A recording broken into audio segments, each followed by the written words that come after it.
Good morning, everyone. Hope you're all having a wonderful day today. Today, we're taking a look at the oft-requested, very interesting, very large Swampfox Saber 5X Prism. But before we get into the video, if you'd like to help me out personally, you can, of course, like, share, and subscribe, as all that is free and does help me out quite a bit. On top of that, there's also my website, which in theory has a couple things left in stock, so you probably shouldn't purchase them before Black Friday. And then, of course, there's also Subscribestar, which is basically just a pro to a Patreon.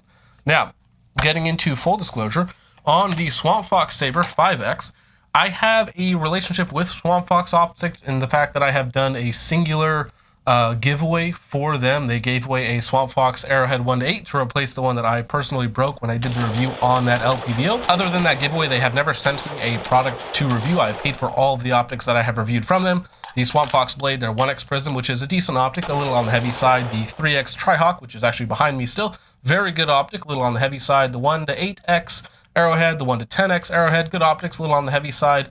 The Tomahawk 1-6, not a good optic, also a little on the heavy side. And then, of course, the Saber, which is a very good optic, but it's also insanely heavy. Now, again, I paid my own money for the Swampfox Saber. You can definitely find it for under 400 bucks. Usually, if you find a good deal, they're going to be in the low $300 range.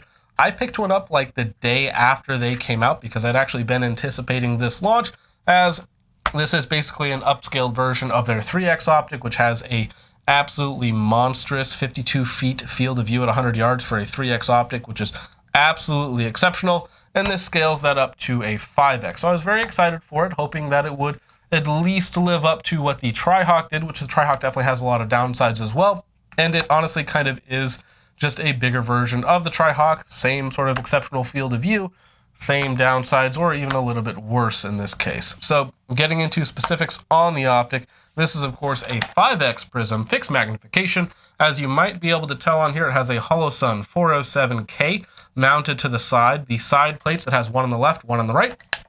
So you could of course mount a red dot on either side or both sides if you really wanted to. They are unfortunately RMS-C pattern, which is not compatible with Holosun. So Holosun kind of has a similar pattern to that, but not quite. So it's actually raised up like a 1/16 of an inch because it doesn't quite fit perfectly on that plate. A little bit of a downside, not that big of a deal. The primary arms SLX Micro behind me on the Smith & Wesson Shield, that does direct mount onto here. However, the Holosun 407K is a much more durable optic, and that primary arms optic would not have passed the drop test that we did on this optic. Other than that, on the optic body itself, we of course have our CR123A battery tray, which is forward facing on the side of the optic here. We have windage and elevation, which are recessed into the body. They are not capped, so you can fairly easily adjust them. They are half milli increments, which for a 5X optic is perfectly fine. On the top of the optic, we have our two buttons for adjusting the illumination. I believe you have 10 different settings. It might be 12 different settings. Either way, I believe you have 2 night vision settings, 8 daylight settings, 10 daylight settings, something like that. Fortunately, in full daylight, it does certainly get tinted. The color, this is the red version. They also make it in a green version. It is very bright. It's not what I would consider to be red dot bright, but again, for a magnified optic, the illumination is fairly decent. Now, the rated battery life on the Saber, I believe, is something between 3,000 and 5,000 hours, which might sound really low, but keep in mind that we are talking about a magnified optic, which is actually quite good in general, that sort of battery life on a magnified optic. On top of that, it is combined with Swampfox's auto-on technology. I believe they call it shake and wake or something like that, because everybody has to have their own name for it. Basically, if you leave it alone for like 4 minutes, it will turn off, obviously saving your battery life. And if you pick it up and move it, it senses motion, it will automatically turn back on. So far, it has been flawless. A lot of the times, I'm not even using the illumination, since it is a 5X optic is designed for a little bit more distance than like a 3 or a 1X optic, of course.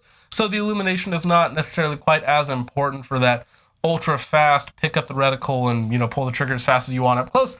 It's definitely helpful for that, and again, the illumination is good, but again, for 5X optic, it's not really even necessarily needed, though it is, again, a nice feature to have. Now, talking about the mount briefly, because this will be important later, the mount itself uses 2 T25 crossbolts, which are very substantial crossbolts. On their website, they only rate them to 25 inch-pounds. I got them both up to 65 inch-pounds, and that's how I did the drop test, because again, they are quite substantial, well-designed in that regard.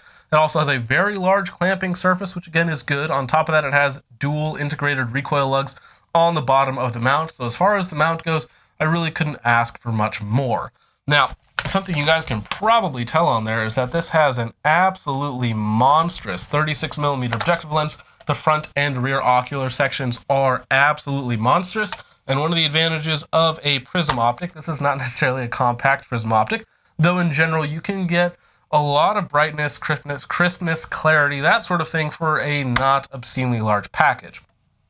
Unfortunately, when we get into size and weight on the optic, while size it's not too big, especially when we compare it to LPVOs that are going to be about 10 plus inches long or so with a mount.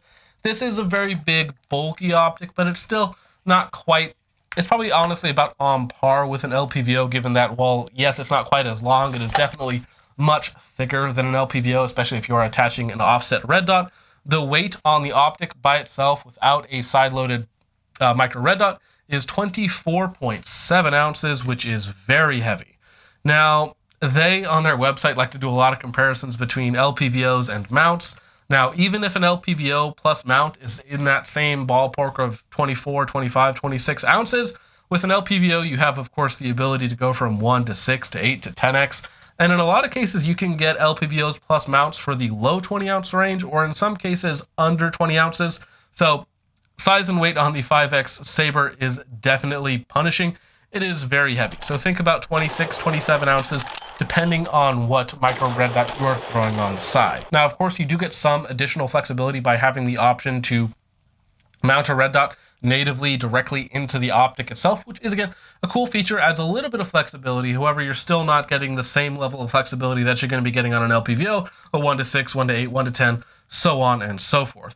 So that is going to be the Saber's biggest downside. It is a very big, large, chunky, heavy optic, again, coming in at 24.7 ounces for the optic by itself before you add in your red dot. That is the biggest downside. If you cannot take the weight, you absolutely should not buy the optic. It is a very big optic.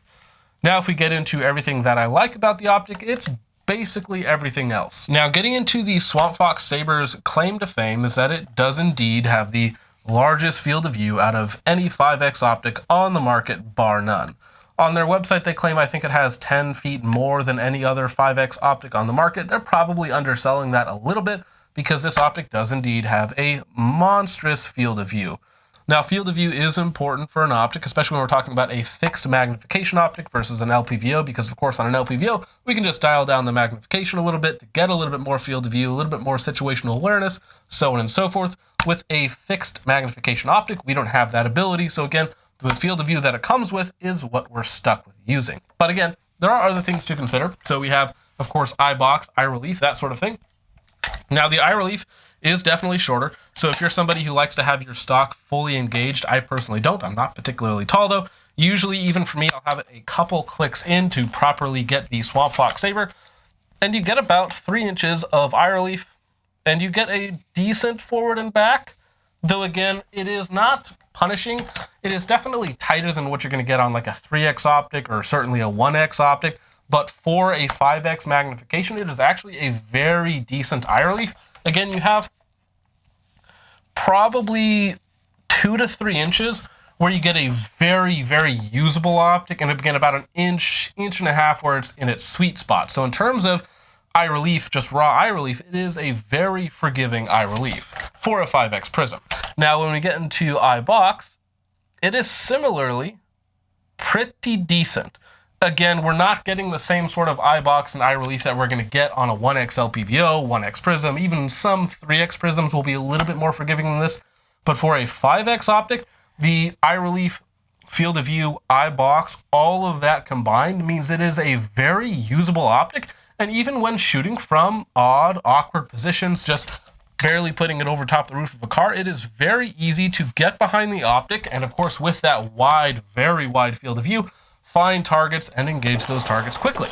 Now, that is the direction that Swampfox chose to go with the Saber. So they chose to get a 5X package that did not sacrifice field of view, eye box, and eye relief. In fact, it prioritized those elements at the sacrifice of size and weight. So you can definitely get a 5X optic that is smaller and lighter, but it won't have the same field of view, eye relief, and eye box. So there are big trade-offs going on here. They made a package that is Size and weight, non-restrictive, but they gave you the best field of view on the market, quite literally the best field of view on the market, and a very usable eye box and eye relief, which is a very important factor when we're talking about, again, a fixed magnification optic, where we can't just dial back to 1x. And again, if you need to, it does have an offset red dot, though again, we'll talk about that in just a minute.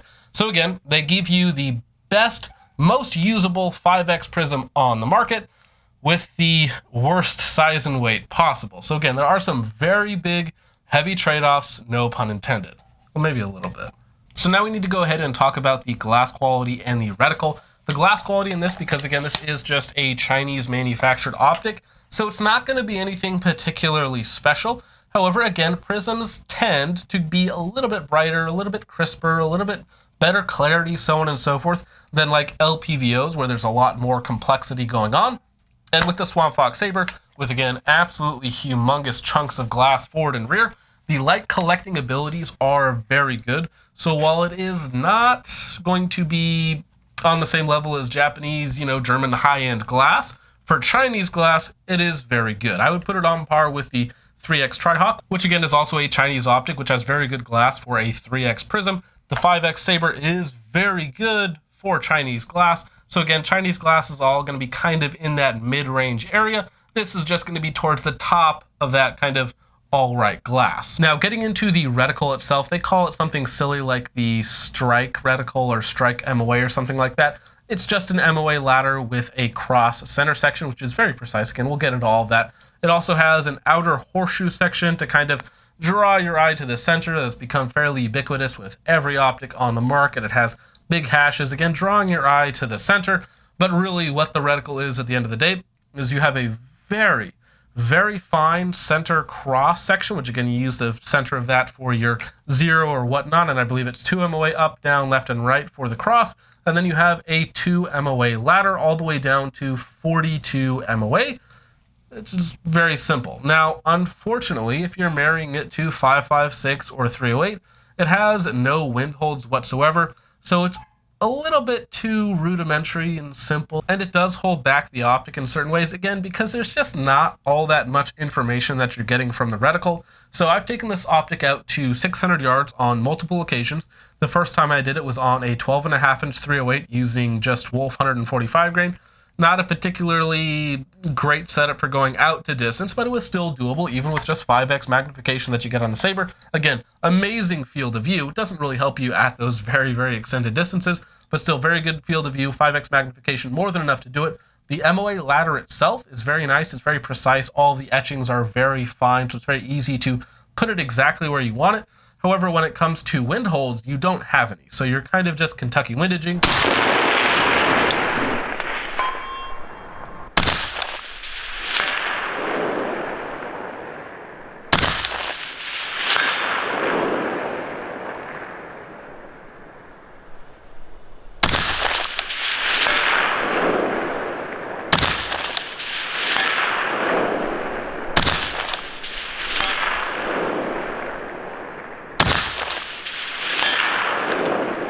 The second time I took this optic out to 600 yards, I was using it on the NSR Pro, which is a 14.7 pencil barrel in 5.56.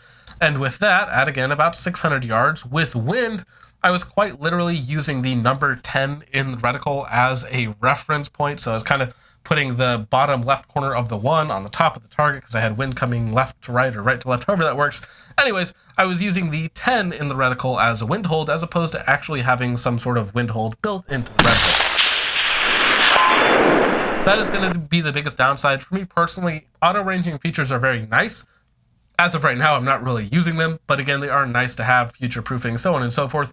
But with the reticle, I think it is definitely missing some sort of wind reference thing, whether that's a 4x4 MOA dot grid, just out 4, 8, 12 MOA, that sort of thing. You don't need a full Christmas tree, but just something to give you reference points along the MOA ladder so that should you need to take it out to distance, because again, you do have 42 MOA in the ladder, you can at least have something to reference off of for the wind. So again, as far as the reticle goes, it's very simple, very easy to use. It's very precise in that center section to put rounds exactly where I wanted them. I was able to get very, very good groups out of when using this optic, because again, you can definitely refine your point of aim, refine your 0 if you want to. Overall, the reticle is just a little too simple if it had something to give you reference points for wins, it would be a lot more usable again at extended distances with different calibers, especially 5.56, which does tend to get pushed around by the wind, especially as you get out to further distances. So again, when it comes to performance of the optic, other than it being very heavy and the reticle being a little too simple when going out to extended ranges, the optic is very, very easy to use. You have a very good eye relief and eye box, again, for a 5x prism, or really any 5x optic out there. You have an amazing field of view. So at those medium distances, anywhere between like 70 and 300 yards, picking up targets is very, very quickly because you can see a ton of them. A lot of the times, even if your targets are fairly separated out, you don't even need to transition outside of the glass. You can spot multiple targets with one sight picture because, again, you have an immense field of view. Now, of course, when it comes to performance, we also need to talk about our offset red dot, which, again, in this case, is a Holosun 47K that doesn't quite fit, though I've also used it with an optic that does actually fit. They both work the same. It is very easy, very intuitive to use. If you can rotate a gun, if you can turn a steering wheel, you can definitely figure it out. So again, if you're looking down the optic, although that stock is way too far out for my short arms, so if you're looking down the optic, it is a very, very quick rotate and to where you get that red dot right in front of your eyeballs. It's maybe like 20 degrees, maybe 30 degrees of a throw. It is very, very quickly. Keep in mind, though, that you are using a 5x optic, so if you're swapping between a red dot inside of 10 and then trying to use this out to like 30 or 40, it is fairly jarring to go from a perfect 1x to a very wide 5x very quickly. So if you're trying to transition in kind of close range scenarios, it's better just to use the red dot, even though I do it just to kind of show that it is, of course, possible to do it. You can do it quickly, but again, it's probably better just to use the red dot, just the red dot inside of 50 yards, and then beyond that is where you can start really utilizing that Saber's usability and field of view. So again, as far as actually utilizing the red dot on the body of the Saber, it works perfectly fine. I would be slightly suspect of most micro red dots durability, although this Holosun 47K definitely took some damage and did not die. It did shift 0, though it's not mounted in here properly, again, as we've already discussed that. But again, if you want to mount a red dot directly to the body, it is very natural, very intuitive, very easy to figure out. And if you don't want to do that, there are a million other ways to get, offset red dots. Now, the last thing that we need to talk about on the Swampfox Saber is its durability. Now, as I mentioned earlier, I've had this for a while. In fact, I've filmed a review for this optic months ago for Gun.Deals that just hasn't come up yet, just due to scheduling and other stuff like that. But at this point, I have probably 2,000 plus rounds on the optic. I did a drop test on the Gun.Deals video, and then, of course, one for this one. Now, you'll see that drop later on, but you get to see these two right now. So, of course, we do a double drop test on most optics that we do. Shoulder height, first drop onto dirt and rocks, a fairly hard impact, though not the hardest impact possible. And then the second drop is onto an AR500 steel plate from, again, shoulder height directly on top of the optic. So, we start out with a 5-round control group at 50 yards. With this Davidson Defense Journeyman and 55 grain Norma, we did 5 rounds in the same hole, which I was very happy with. We did a shoulder height drop onto dirt and rocks. Did another 5-round group, again, same gun, same ammo, all that sort of stuff. And we got 10 rounds in the exact same hole, which I was very happy with. Absolutely no shift in 0, which was the same time, or the exact same result that we got the first time we did the drop for the Gun.Deals video, which again, you guys have not seen yet. And then we do the final drop onto the AR500 steel target to see if 1, does the optic break, and 2, does it maintain 0. Now, when we did the last group, the 0 did shift about 2 inches down and to the left, which is one of the best results that we've gotten. So when we put this in perspective with other optics, now, of course, the optic didn't die. The glass did not crack. 0 did shift on the AR500 steel target drop, but not on the first drop. But of course, the optic is still fine. Now, in terms of, again, other optics, we've only ever had 2 optics pass without breaking and without shifting 0. The first one is the SIG Romeo 8T, which I believe is behind me. I don't know if you guys can see it. SIG Romeo 8T is a $600 titanium red dot, which is designed not to break, basically. And then the GLX 2X Prism from Primary Arms, though that I was very specific about dropping it straight on the mount. If I had dropped it on its rear section like I did with this optic, it probably would have crumpled the whole tube. But again, with this one here, it didn't. But this is a very big, chunky, heavy aluminum optic. Now, that shift in 0 is appreciable. 2 inches at 50 yards is approximately 4 MOA. Inside of 100 yards won't make too much of a difference, but again, as soon as we start to go out to 3, 4, 5, 600 yards, that 4 MOA shift will of course become incredibly noticeable. So that is an appreciable shift in zero. We would like to see no shift in zero. However, it is one of the few optics to not die, and it has the third best shift in zero after a drop test, or after a drop test on a AR500 steel target. So as far as raw durability goes, the optic is very durable. It did take, of course, just some minor body damage, but other than that, it's fine. Of course, this is the third time we've dropped it from shoulder height without major effect on the optic. We would like to see no shift in zero at 50 yards. However, again, 4 MOA is at this point the third best result that we've seen behind the two optics that did not have an appreciable shift of zero at 50 yards. So for a sub $400 5X Prism, is it the best 5X Prism on the market? In terms of raw performance, it certainly is. In terms of size and weight, and can you actually take that additional size and weight on your rifle? Probably not. Now again, it does have some very big downsides, being size, weight. The reticle is a little bit too simple, and really that's about it. Unfortunately, the size and weight is very punishing, and I believe probably 50 to 70% of the people watching this video right now will see this, will know that the weight is 24.7 ounces, not including a side-mounted optic, and think that that is too heavy for their specific setup, and they're probably right. For a minority of people who don't really care about size and weight, or with their specific package, they can take the extra size and weight, it can be a very good option if you're looking for a hyper-durable 5X Prism.